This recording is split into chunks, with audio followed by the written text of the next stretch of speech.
اور میاں شہباز شریف کے بارے میں جو عمران خان صاحب کہا کرتے تھے وہ آپ کے سامنے، میاں نواز شریف کے بارے میں جو کچھ کہا کرتے تھے وہ آپ کے سامنے، رانا ثناء اللہ کے بارے میں کہ ان کو مونچھوں سے پکڑ کے میں الٹا لٹکا دوں گا، پھر خواجہ آصف کے خلاف غداری کا کیس بنانے کا انہوں نے اعلان کر دیا،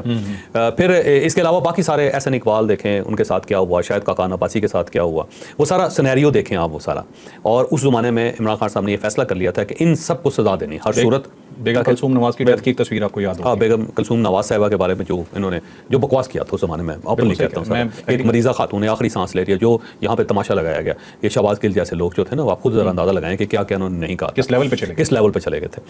اور اس کے بعد پھر عاصم منیر صاحب، جنرل عاصم منیر صاحب کے ساتھ کیا نہیں کیا، ڈسکریس کر کے، پاکستان کے پہلے DGI تھے جن کو پرائم منسٹر صاحب چائے پلانے کے لیے راضی نہیں ہوئے تھے، ان کو آخر میں جو جنرل باجوہ صاحب تھے انہوں نے یہ کہا کہ آپ ان کو آنریبل طریقے سے، آنریبل آدمی ہیں، آنریبل طریقے سے ان کو رخصت کریں، ٹھیک ہے آپ کا فیصلہ ہے کہ آپ ان کے ساتھ نہیں چل سکتے، کوئی ایشو نہیں، لیکن عزت کے ساتھ ان کو رخصت کریں۔ لیکن پرائم منسٹر اس کے لیے بھی راضی نہیں ہوا تھا کہ ان کو چائے پلائی جائے، انہوں نے کہا جی باہر باہر سے اتوار کے دن ان کو فارغ کریں، اور اس طرح ڈسکریس کر کے ان کو فارغ کر دیا گیا تھا۔ تو اب آپ دن پھرتے ہوئے دیکھیں، اللہ تعالیٰ کہتا ہے نا میں وقت کو پھیرتا رہتا ہوں، تو وقت کو پھیرتا ہوا آپ دیکھیں کہ وہ جنرل عاصم منیر آج وہ پاکستان کے فیلڈ مارشل ہیں، اور پہلے فیلڈ مارشل ہیں جنہوں نے اس عہدے کو ارن کیا۔ جو ایوب خان صاحب تھے وہ پریزیڈنٹ تھے، انہوں نے خود ہی اپنے آپ کو فیلڈ مارشل ڈکلیئر کر دیا تھا، لہٰذا ہم یہ نہیں کہہ سکتے کہ انہوں نے ارن کیا، تو انہوں نے ارن کیا۔ اور یہ ذہن میں رکھیں جو فیلڈ مارشل ہوتا ہے نا، وہ 2 وار تھیٹر میں جب جیتتا ہے نا اس کو پھر فیلڈ مارشل کا خطاب دیا جاتا ہے، کم از کم 2، کم از کم 2، اور یہ 2 وار تھیٹر تھے جن کے اندر انہوں نے کامیابی حاصل کی۔ ایک تو پاکستان کے اندر جو دہشت گردی کی لہر تھی انہوں نے کنٹرول کیا، تو اندر ایک وار تھیٹر تھا اس کو انہوں نے کنٹرول کیا، دوسرا جو انڈیا کے ساتھ ایک وار تھیٹر بنا تھا اس کو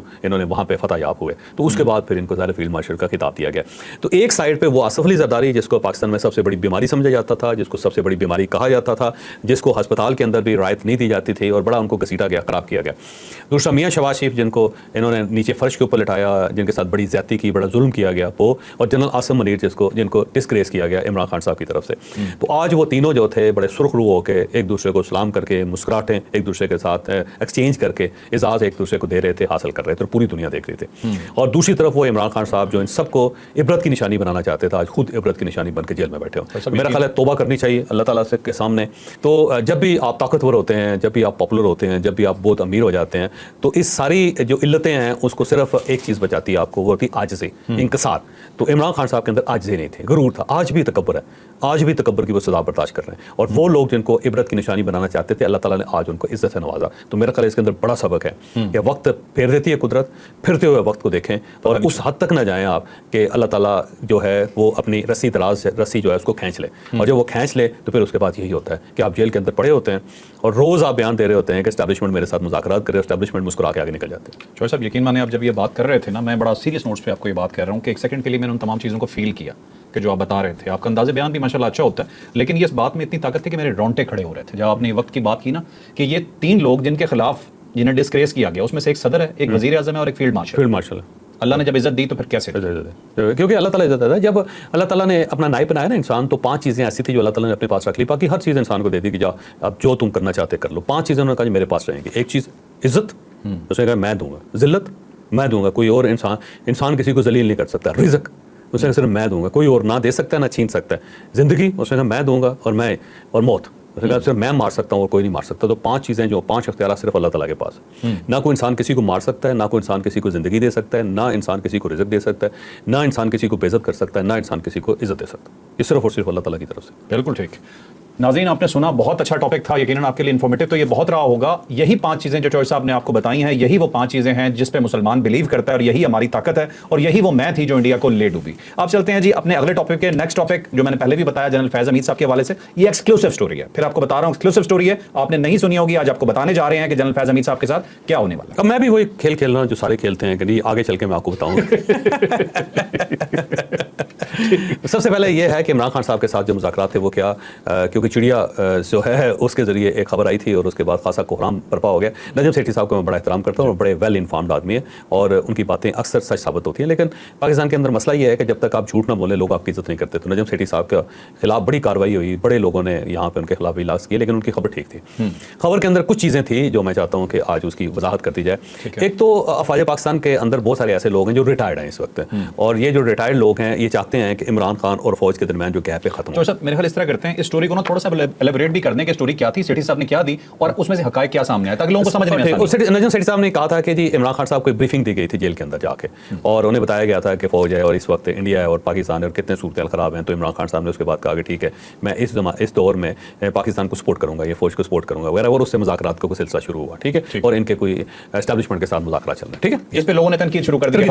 خبر جھوٹ ہے. لیکن اب یہ ذہن میں رکھیں کہ فوج پاکستان کے بہت سارے ریٹائرڈ آفیسرز ہیں جو عمران خان صاحب کے پرانے دوست بھی ہیں, اور عمران خان صاحب کی جو تحریک تھی اس کے اندر ان کا بڑا رول بھی تھا, اور وہ ظاہر افواج پاکستان کے سینئر لوگ تھے, اور اب وہ چاہتے ہیں اور مدت سے چاہتے ہیں کہ افواج پاکستان اور پاکستان تحریک انصاف کے درمیان جو ایک دراڑ ہے یا ایک ڈیوائڈ ہے اس کو ختم ہونا چاہیے. بڑی پولیٹیکل پارٹی ہے, اس کو ضائع نہیں جانا چاہیے, اور فوج جو ہے اس کا امیج بھی خراب نہیں ہونا چاہیے. تو مختلف اوقات میں وہ کوشش کرتے رہے. اس مرتبہ بھی جب 10 مئی کا ہم نے فتح حاصل کی اور پاکستان میں خوشیاں منائی جا رہی تھی, تو انہی لوگوں میں سے 2-3 لوگ تھے جنہوں نے دوبارہ اسٹیبلشمنٹ کے ساتھ رابطہ کیا, اپنے پرانے ادارے کے ساتھ رابطہ کیا. یہ ریٹائرڈ جو جنرلز ہیں, لیفٹیننٹ جنرل ہے ریٹائر,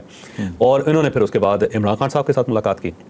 اور عمران خان صاحب کے ساتھ ملاقات کر کے انہیں بتایا کہ حالات کیا ہیں. باہر 10 مئی ہو چکا ہے, پاکستان جو کہیں سے کہیں چلا گیا, اسٹیبلشمنٹ بہت اسٹرانگ ہو گئی ہے. اب آپ اسٹیبلشمنٹ کا کچھ نہیں بگاڑ سکتے, اور پرانا جو طریقہ کار ہے اس کو ختم کریں, آگے بڑھیں, اور یہی ایک راستہ ہے. اور اس کو آپ بریفنگ سمجھ لیں اگر آپ بریفنگ سمجھنا چاہتے ہیں تو. ویسے بریفنگ نہیں تھی, بریفنگ تو آفیشیل مینر نہیں آفیشیل مینر میں نہیں, ان آفیشیلی یہ گئے تھے, اور عمران خان صاحب کا جو ویو ہے وہ لے کے پھر انہوں نے رابطہ کیا اسٹیبلشمنٹ کے ساتھ. یہ ریٹائرڈ جنرلز ہیں, میرا خیال ہے, اب مجھے کنفرم نہیں ہے, پہلی بات تو یہ کنفرم نہیں ہے, لیکن جو میرے ذرائع ہیں ان کا بھی یہ خیال ہے کہ نعیم لودھی صاحب ہو سکتے, جنرل نعیم لودھی صاحب, کیونکہ عمران خان صاحب کے قریب ہیں اور پہلے بھی اس قسم کی ایفرٹ کر چکے ہیں. وہ پہلے بھی انہوں نے کئی مرتبہ کوشش کی ہے, اس میں کوئی شک نہیں. تو میرا کیونکہ ان کے ساتھ رابطہ نہیں ہے تو میں ان سے کنفرم ہی کر لیتا, لیکن میرا خیال ہے کہ یہ جنرل نعیم لودھی صاحب ہو سکتے ہیں. ٹھیک ہے, کیونکہ پہلے بھی ایفرٹ کرتے رہے اور آج بھی ایفرٹ کر رہے ہیں, اور سکتا ہے فیوچر میں بھی ایفرٹ کرتے رہیں. اور افواج پاکستان کے اندر بڑی عزت ہے ان کی, کیونکہ بڑے زبردست شاندار کیریئر والے آفیسر تھے اور بڑے زبردست آدمی, اور درمیان کا راستہ نکالنا چاہتے ہیں. وہ لڑنا نہیں چاہتے, نہ لڑانا چاہتے ہیں کسی کو, تو بڑے پازیٹیو انسان ہیں. عمران خان صاحب کی آپ کردار کو ایک سائڈ پہ رکھ دیں, ان کا بہت نیگیٹو رہا ہے, میں تو صاف کہہ رہا ہوں کہ انہوں نے کس طرح سے ملک کو ڈیمیج کرا ہے. میں کو خط لکھ کے آپ ڈیمیج ہی کریں گے نا, اگر اپنی اسٹیبلشمنٹ پہ اٹیک کر کے آپ ملک کو ڈیمیج ہی کریں گے نا. لیکن نعیم خالد لودھی صاحب کو ہم نہیں کہہ سکتے کہ انہوں نے غلط کیا, کہ وہ تو ایک معاملہ ختم کرنا چلو اچھی بات ہے. تو نعیم خالد لودھی صاحب, جنرل نعیم خالد لودھی صاحب جو ہے نا, انہوں نے یہ کوشش کی. میرا خیال, اب اگین میں کہتا ہوں, دوبارہ میں کہتا ہوں کہ مجھے کنفرم نہیں ہے, لیکن مجھے لگتا ہے کہ یہ وہی ہوں گے, کیونکہ اس سے پہلے بھی یہی کوشش کرتے رہے. تو انہوں نے عمران خان صاحب سے بات کی, عمران خان صاحب کو بتایا کہ بھائی یہ معاملات چینج ہو گئے ہیں تو اپنا رویہ تبدیل کریں, بہتر یہ ہے. پھر اس کے بعد یہ اسٹیبلشمنٹ سے ملے, جو لوگ ظاہر اس وقت برسر اقتدار ہیں, جن کے پاس پاور ہے, جو معاملات کو سمیٹ سکتے ہیں, اور ان سے کہا جی کہ دیکھیں اتنی بڑی فتح یاب ہوئے ہم, تو ہمیں چاہیے کہ معاملات کو سیٹل کریں. تو دوسری طرف سے کہا گیا کہ دیکھیں ہم نے تو مودی کے ساتھ سیز فائر کر لیا ہے, تو یہ تو اپنے ہمارے لوگ ہیں, ہمیں کوئی ایشو نہیں ہے.